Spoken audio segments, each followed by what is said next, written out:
What I want to talk about this morning is a subject that I have not taught on in the last 2 years. I haven't taught on this in about 2 years, give or take a month or two. But I want to talk about ethics and integrity. I want to talk about ethics and integrity.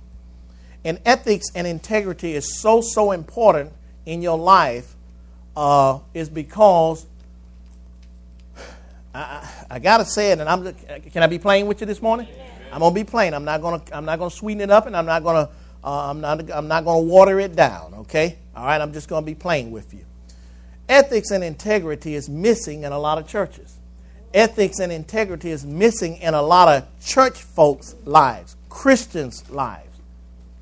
What is ethics?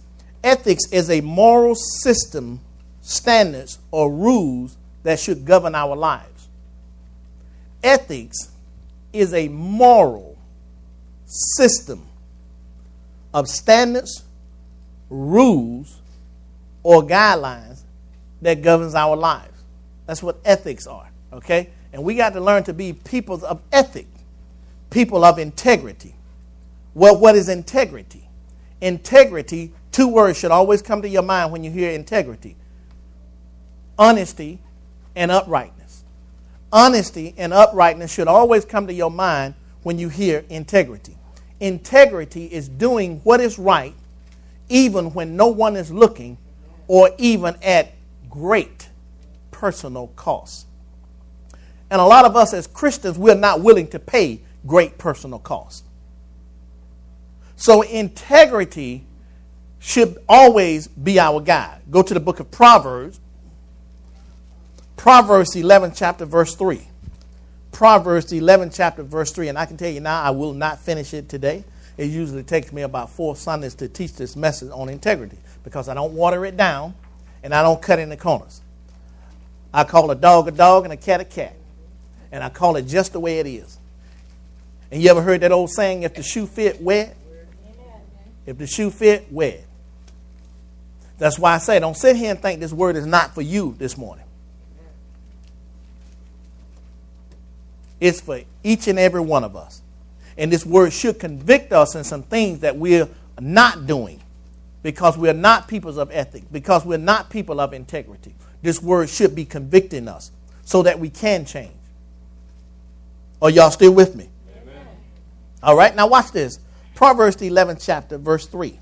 And it reads, it says, the integrity of the upright shall guide them, but the perverseness of the transgressor shall destroy them. But notice the first part of this particular verse here. He says the integrity of the upright shall what? Shall guide them. He says the integrity of the upright should guide them. The integrity, I want you to get this, of the upright. Well, who is the upright? We that are born again, we are the upright. So the integrity of the upright shall guide them. The integrity of those that are born again should guide them. Well, what is integrity? Honesty, upright, doing what is right, even when no one is looking or even at great personal cost. So my integrity should guide me to do what's right, even when no one is looking. Now, integrity in and of itself is not a guide. By itself, integrity is not a guide, but integrity is a guide to being guided. Oh, I'll say that again. Integrity in and of itself, by itself, is not a guide, but integrity is a guide to being guided. Meaning this, integrity helps me to see the truth in what is right and what is wrong, and I choose to do what is right. Some of y'all sitting there looking at me. You better be writing that down. Put it on the stream so they can see it. I'll say it again. Integrity in and of itself is not a guide, but integrity is a guide to being guided. It helps us to see the truth in what is right and what is wrong. And then I choose, say choose. I choose to do what is right. That's how integrity guides me.